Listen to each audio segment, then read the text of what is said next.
అక్కయ్య నువ్వా? చూడమ్మా, మనమందరం తప్పుగా భావించాం. అలా జరగడానికి విజయేంద్ర గారి తండ్రి గారి తప్పు ఏమాత్రం లేదు. వాళ్ళలో ఎలాంటి కపటం లేదు. వాళ్ళని కావాలని మోసం చేయడం జరిగింది. అక్కయ్య నాకేం అర్థం కావడం లేదు. తప్పంతా మా అత్తవారింటి వాళ్లదే. నాకు ఈ విషయం ఇప్పుడే తెలిసింది. ఇప్పుడే తెలిసిందా? అంటే నాకు అర్థం కావడం లేదు అక్కయ్య. అయినా నువ్వు అంత కోపంగా ఎందుకున్నావు? కోపగించుకోకేం చేయమంటావు? నేనేమో అందరి ముందు షహించే గారిని సమర్థించాను గాని ఆయనేమో నేను చెప్పేది వినిపించుకోవడం లేదు. నా మాట నమ్మకపోగా షహించే గారు అసలు. ఉండక్కయ్య, అంటే నువ్వు చెప్పేదాని అర్థం నువ్వు నా కారణంగా బావగారితో గొడవ పడ్డావా? గొడవ పడితే తప్పే ఉంది. ఎలా ఊరుకుంటాను? వారి బంధువుల కారణంగానే నీ వివాహానికి ఇన్ని ఆటంకాలు వస్తుంటే నేను చూస్తూ ఊరుకోవాలా? నువ్వు నా చెల్లెలివి సుకన్య. అలాగే నువ్వు నాకు అక్కయ్యవి కదా. నువ్వు నా కారణంగా బావగారితో గొడవ పడ్డా నాకు ఇష్టం లేదు. ఎందుకంటే నాకు ఇంకా పెళ్లి కాలేదు. కానీ నీకు ఎప్పుడు అయిపోయింది కదా. ఇంకా కుదరని సంబంధం కోసం ఉన్న సంబంధాన్ని చెడగొట్టుకోవడం మంచిది కాదు అక్కయ్య. ఇది నేను నీ దగ్గరే నేర్చుకున్నాను. అక్కయ్య, నువ్వు నాకు మాట ఇవ్వాలి. ఇకపైన నువ్వు బావగారితో గొడవ పడినని నాకు మాట ఇవ్వక్కయ్యా. వారిని బాధ పెట్టనని నాకు వాగ్దానం చెయ్యి. కేవలం నీ పెళ్లి గురించే కాదు సుకన్య. ఒకవేళ రేపు వాళ్ళు వెళ్ళిపోతే మన కుటుంబంలో అందరూ ఎంతగా బాధపడతారో నీకు తెలుసా? పోతే పోనీలే అక్కయ్య, నాకు పెళ్లి కాకుండా పోతుంది అంతేగా. మగ పెళ్లి వారు తిరిగి వెళ్ళిపోతే బాధగానే ఉంటుంది. కానీ అక్కయ్య, నీకు ఇంకా బావగారికి మధ్య బంధం తెగిపోతే ఇంకా బాధగా ఉంటుంది. ఎందుకంటే బావగారి చుట్టుపక్కల ఉన్న చాలా మందికి నువ్వంటే అస్సలు గిట్టదక్కయ్యా. బావగారు కోపం వస్తే దానిని అదునుగా వాడుకుంటారు, అవకాశంగా తీసుకుంటారు. వాళ్ళు నీ మీద పగ సాధిస్తారు అక్కయ్య. నేను నానా రభస చేస్తారు. నీకెలాంటి పరిస్థితి కల్పిస్తారంటే నువ్వు కుమిలిపోతావు అక్కయ్య. నీకలాంటి కష్టం రావడం నేను అస్సలు తట్టుకోలేను. నాకు నువ్వు మాట ఇవ్వాలక్కయ్య. నా కారణంగా నువ్వు నీ కుటుంబంలో కష్టాలు కలిగించనని మాటివ్వు. మాటివ్వక్కయ్యా. నేను భరించలేనక్కయ్యా. దేవుడు ఇలా ఎందుకు చేస్తున్నాడో తెలియదు. నేను ఆశించింది నీ వివాహం బ్రహ్మాండంగా జరగాలని, నా వివాహ ఉదంతంలాగా జరగకూడదని. ఎందుకు నా విధాత మన ఇద్దరి జీవితాలను ఈ విధంగా అస్తవ్యస్తంగా చేస్తున్నాడు? ఎందుకు?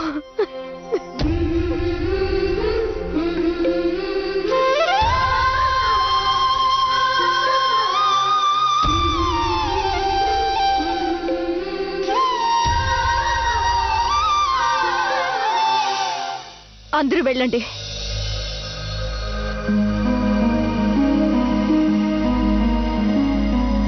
వదిన గారు, దయచేసి తమరిలా అనకండి. తమకి భ్రమ కలిగిందని. ఎందుకంటే నాకు తెలుసు, నేను నిజమేంటో నా చెవులారా విన్నాను. దయచేసి క్షమించండి వదిన గారు. ఆ దేవుడు నా ఈ నేరానికి క్షమించాలి. అసలు మీరు షహింషా గారి ముందు నన్నెందుకు సమర్థించలేదు? ఒకవేళ నేను మిమ్మల్ని సమర్థించుంటే నా భర్తని శాశ్వతంగా వదులుకోవాల్సి వచ్చేది. వారి ప్రాణాలకి అపాయం రావచ్చు. వదిన గారు, నాకు రెండవసారి వితంతువు కావడం ఇష్టం లేదు. నాకు తెలుసు షరీఫుద్దీన్ గారు నిజాయితీగా వ్యవహరించడం లేదని. అయినా సరే వారు నా భర్త, ఇక అన్నగారేమో మీకు భర్త. నేను ఒక అబద్ధం చెప్పాను నా వివాహాన్ని కాపాడుకోవడానికి. మీరు కూడా మీ వివాహాన్ని కాపాడుకోండి. అన్నగారితో గొడవ పడకండి. నా తప్పుకి మీరు తప్పకుండా నన్ను క్షమిస్తారని నమ్ముతున్నాను. అంతేకాదు వదిన గారు, దయచేసి మీరు ఈ విషయంలో అన్నగారితో గొడవ పడకండి. మీ కుటుంబం విచ్ఛిన్నం కావడం నాకు ఇష్టం లేదు. కానీ షహింషా గారికి నిజం తెలియకపోతే మా చెల్లెలి భవిష్యత్తు మట్టిపాలైపోతుంది. ఇప్పటికీ తను ఎన్నో కష్టాలకి గురైంది. ఒకవేళ విజేంద్ర యువరాజ్తో తన పెళ్లి జరగకపోతే తన జీవితాంతం కన్నీగానే ఉండిపోవాలి. అదే నా సందిగ్ధత. నేను ఒకవైపు నా భర్త గారి కుటుంబం గురించి ఆలోచించాలి. అప్పుడు నా చెల్లెలి జీవితమే నాశనమైపోతుంది. నేను కనుక మా సుకన్య సుఖం కోసం ఆలోచిస్తే మీ కాపురం కూలిపోతుంది. నాకు వేరే గత్యంతరం ఏముంది?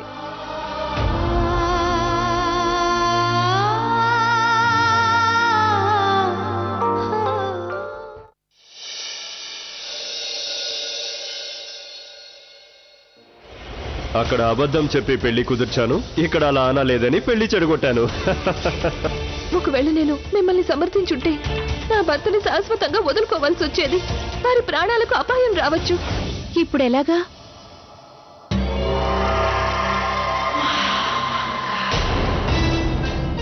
మీతో నేను ఒంటరిగా మాట్లాడదలిచాను. పదండి.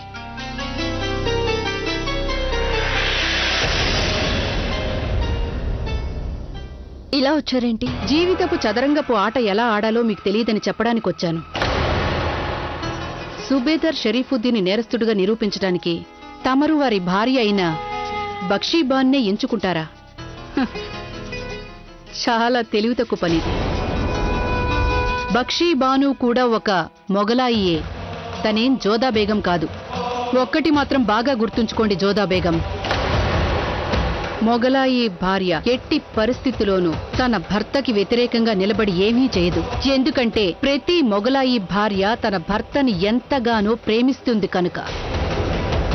అయినా ఇవన్నీ మీకు చెప్పడం వల్ల లాభం లేదు. ఇవి మీకు చెప్పినా మీరు అర్థం చేసుకోలేరు. తమరు ఇదివరకు నా విషయంలో కూడా షెహన్షాకి చాడీలు చెప్పే ప్రయత్నం చేశారు. కానీ ఆ ప్రయత్నంలో కూడా మీరు ఓడిపోయారు. గుర్తుందా మీకు? కానీ నాకు ఈ కుమారుణ్ణి చూస్తే చాలా గర్వంగా ఉంది. మిగతా వాళ్ళు ఏమనుకున్నా పర్వాలేదు, కానీ తను తన పెద్దమ్మని ఎంత మాత్రం అనుమానించబోడు.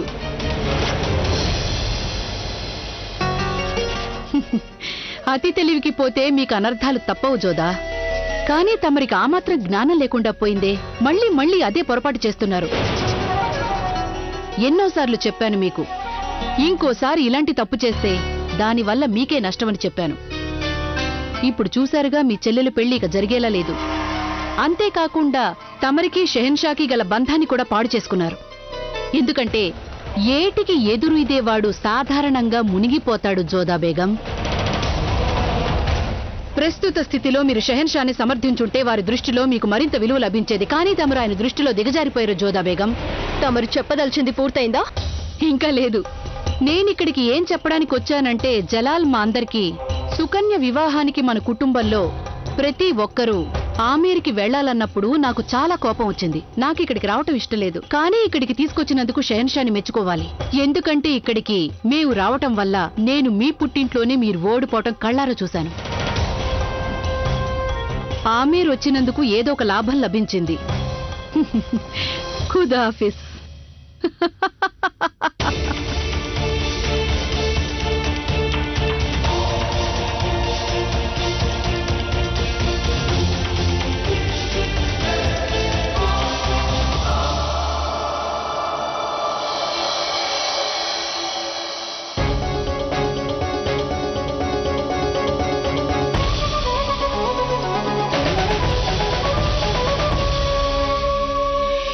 ఇదే నీ ఆఖరి నిర్ణయమా జలాల్? అవును అమ్మీజాన్, మనమంతా ఆగ్రా తిరిగి వెళ్ళిపోవలసిందే. జలాల్, జోధా బేగం గురించి కూడా ఆలోచించు. తనిప్పుడు మన వంశంలో ఒక భాగం కదా. నేను కూడా తమరి మాటతో ఏకీభవిస్తాను మహారాణి గారు. కానీ దయచేసి నన్ను క్షమించండి, జోదా బేగం ఆ విధంగా అనుకోవటం లేదు. తన భర్త బాధ్యతలు, ఆయన గౌరవం ఆవిడికి అస్సలు పట్టినట్టు లేదు. తన భర్తని సమర్థించటానికి బదులు ఆవిడలా మగ పెళ్లి వారిని సమర్థిస్తారా? జోధా బేగం ఏ ఒక్కరిని బలపరచలేదు మాహం. అదే నిజమైతే బక్షీబాను గారిని అడ్డం పెట్టుకుని సుబేదారు షరీఫుద్దీన్ మీద ఆవిడ షెహన్షాకి ఎందుకు ఫిర్యాదు చేసినట్టు? పెద్దమ్మగారు సరిగ్గానే చెప్పారు విజయ్. జోధా మా చెల్లెల్ని అడ్డం పెట్టుకుని మా బావగారికి చెడ్డ పేరు తీసుకురావడానికి ప్రయత్నించింది. జలాల్ మనస్ఫూర్తిగా జోదా బేగం కోసమే సుకన్య పెళ్లికి రావటం జరిగింది మహారాణి. లెక్కలేనన్ని కానుకలు తెచ్చారు, తన సన్నిహితుల్ని వెంటబెట్టుకుని వచ్చారు. కానీ అందుకు బదులుగా జోధాబేగం వారి పట్ల ఏం చేశారు? తను కోడలుగా వచ్చిన కుటుంబానికే ఆవిడ ఎదురు తిరిగింది. మహారాణి గారు రతన్పూర్ కోటని ఇచ్చి వేయాలని జోధాబేగం జలాల మీద ఒత్తిడి తీసుకొస్తున్నారు.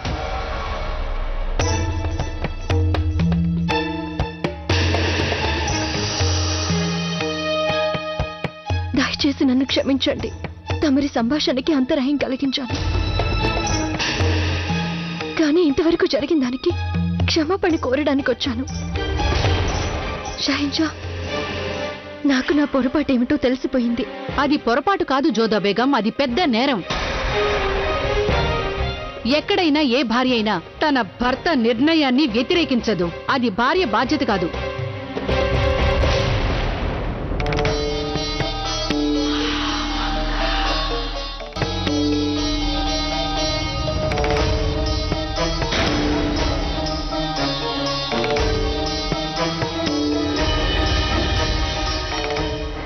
మహామంగ గారు, నేను అంగీకరిస్తున్నాను. తమరన్న దాంట్లో ఇసుమంతైన ఆసక్తి లేదు. తమరు మా గదికొచ్చి మాకు తెలియజేసినప్పుడు మాకు మా తప్పు ఏమిటనేది పూర్తిగా అర్థమైంది. మీరన్నది నిజమే. ఆగ్రానే ఇప్పుడు నా నిజమైన కుటుంబం. మీరు కాదు. అందుకో నా కుటుంబాన్ని సమర్థించడం నా కనీస బాధ్యత. పెద్దత్తయ్య గారు, నేను తమరి కంటే వయసులో చిన్నదాన్ని. అందుకని నాకు నా తప్పు తెలియజేసినందుకు మీకు ధన్యవాదాలు తెలియజేస్తున్నాను. షాహిన్షా గారు తన కోటును డబల్గఢ్ వారికి ఇవ్వడం నాకెంత మాత్రమూ ఇష్టం లేదు. నేను నా భర్తను అలా అడిగినందుకు నేనెంతగానో సిగ్గుపడుతున్నాను. అలా నేను రాజపుత్రుల కోసం అడిగుండవచ్చు. నన్ను క్షమించాల్సిందిగా కోరుతున్నాను.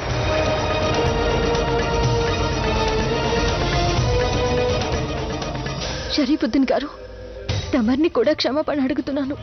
తమర్ని దోషిగా చేయడం నా తప్పు.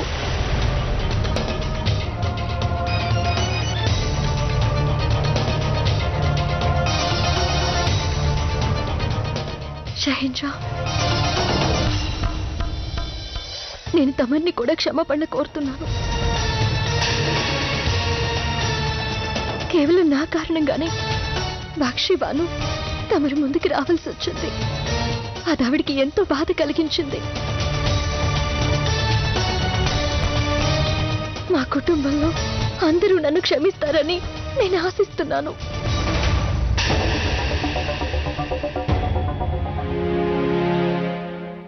ఇది నిజమే. సుకన్య వివాహం ఆగిపోవడం నాకు ఇష్టం లేని మాట నిజమే. అయితే అందుకు గాను మా కుటుంబాన్ని కానీ, నా భర్తని కానీ, మా అత్తయ్య గారిని కానీ ఎవరైనా వేలెత్తి చూపిస్తే నేను ఒప్పుకోను. అంటే తమరు ఏ నిర్ణయం తీసుకున్నా నేను దాన్ని సమర్థిస్తాను. నేను తమర్ని కోరుకునేది ఏంటంటే, తమరు ఎవరి ఒత్తిడికి లొంగిపోవాల్సిన అవసరం లేదు. ఏది ఏమైనా కానీ తమరు తమ కోటని ఆ మగ పెళ్లి వారికి ఇవ్వడం నాకేమాత్రమూ ఇష్టం లేదు. కేవలం ఈ కారణంగానే వాళ్ళు తిరిగి వెళ్ళిపోతే వెళ్ళిపోనివ్వండి. నాకు తమ మీద నమ్మకం ఉంది. తమరు మా చెల్లెలి సుకన్య కోసం యోగ్యుడైన వరుణ్ణి చూడగలరన్న నమ్మకం.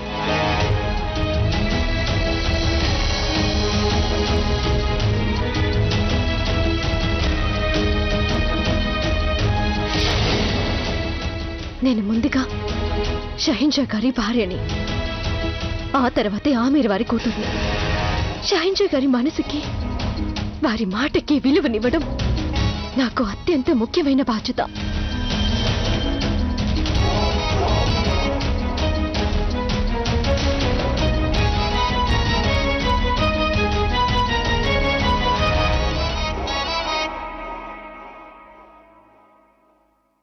ఖాన్ సాబ్, మేం వెళ్ళిపోవడానికి ముందు భారమల్లి మహారాజు గారిని, పెళ్లి కొడుకు విజయేంద్రని కలవదలిచాం. చిత్తో షహిన్షా గారు.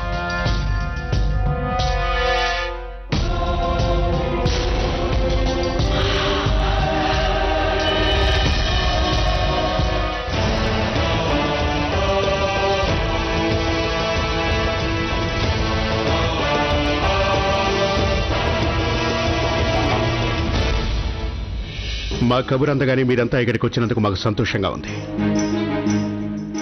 మేము ఆగ్రాకి తిరిగి వెళ్ళడానికి ముందు మీ అందరికీ ఒక ముఖ్యమైన సంగతి చెప్పదలిచాం. మమ్మల్ని రతన్పూర్ కోట ఇతను కావాలని అడిగిన పద్ధతి మాకు నచ్చలేదు.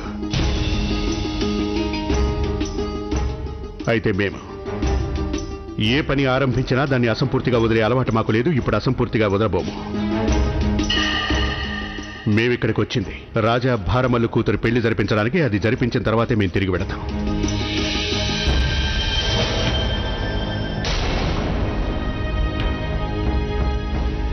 మేము రతన్పూర్ కోట ఇస్తామని వాగ్దానం చేయలేదు. కానీ మేము చేసిన ఒకే ఒక వాగ్దానం భారమల్లు మహారాజు గారికి చేశాం. అది నిలబెట్టుకోవడానికి వచ్చాం. వారి కుమార్తె పెళ్లికి వస్తామని వాగ్దానం చేశాం. ఒక అల్లుడిగా మేము చేయవలసినవన్నీ చేస్తామని కూడా మాటిచ్చాం. మేము సుకన్య వివాహం విజేంద్రతో కుదిర్చాం. అందువల్ల సుకన్య వివాహం విజేంద్రతోనే జరుగుతుంది.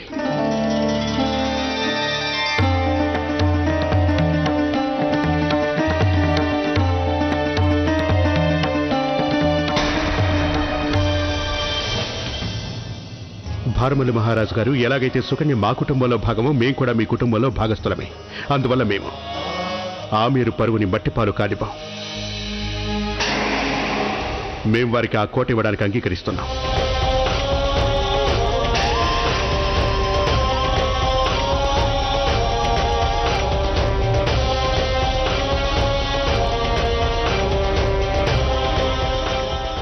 ఖాన్ సాబ్,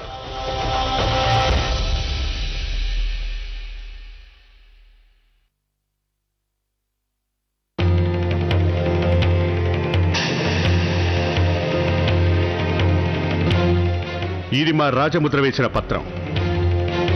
ఈ పత్రంలో ఉన్న దాని ప్రకారం ఇక నుంచి రతన్పూర్ కోట మీకే సొంతం. అలా అయితే మాకీ వివాహ విషయంలో ఎలాంటి అభ్యంతరం లేదు.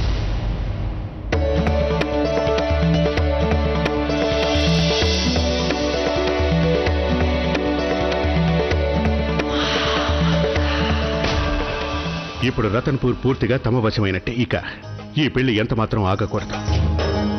మేం చెప్పేదేమిటంటే సుకన్య పెళ్లి కాగానే మీరు ఇక్కడి నుంచి వెళ్ళిపోయాక అప్పుడే మేము కూడా ఆగ్రాకు బయలుదేరతాం. భారమల్లు మహారాజా, ధవల్గఢ్ కోడలి పిల్లని మేము ఇక్కడి నుంచి తీసుకువెళ్ళి తీరుతాం.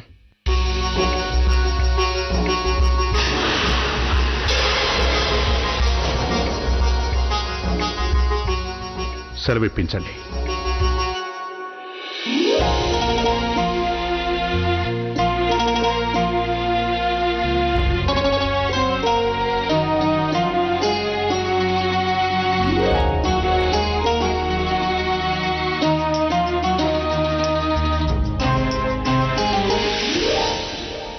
మీరు ఏ ఎత్తుగడ వేశారో కానీ షెహన్షా తన నిర్ణయం మార్చేసుకున్నారు. కానీ నేను మీకు ఒకటి స్పష్టంగా చెప్పదలిచాను జోదా బేగం. ఆ రతన్పూర్ కోటని వాళ్ళకిప్పించడం ద్వారా తమరు మొఘలాయి సామ్రాజ్యానికి తీరని తలవంపులు తీసుకొచ్చారు. షెహన్షాకున్న యుద్ధ విజయ శక్తిని బలహీనపరిచేశారు తమరు. జోదా బేగం, షెహన్షాకి మీరు ఎంతో అవమానం కలిగించారు. ఇప్పుడు హిందూ దేశమంతటా ఏమనుకుంటారో తెలుసా? ఒక మొఘలాయి బాద్షా ఒక చిన్న రాజ్యపు రాజు ముందు లొంగిపోయాడనుకుంటారు. ముందుగా చెప్పేది షహిన్షా గారు లొంగిపోలేదని. పైగా ఈ నిర్ణయం వల్ల వారి ప్రతిష్ట మరింతగా పెరిగింది. వారే ఈ సంబంధం కుదిర్చినవారు. అది జరగకపోయినట్లయితే అప్పుడు యావత్తు హిందూ దేశం వారిని కించపరిచేలా అనుకోవచ్చు. రెండవ మాట, నేను నా భర్తని వ్యతిరేకించలేదు. నిజానికి నన్ను వారు సమ్మతించేలా చేసుకున్నాను.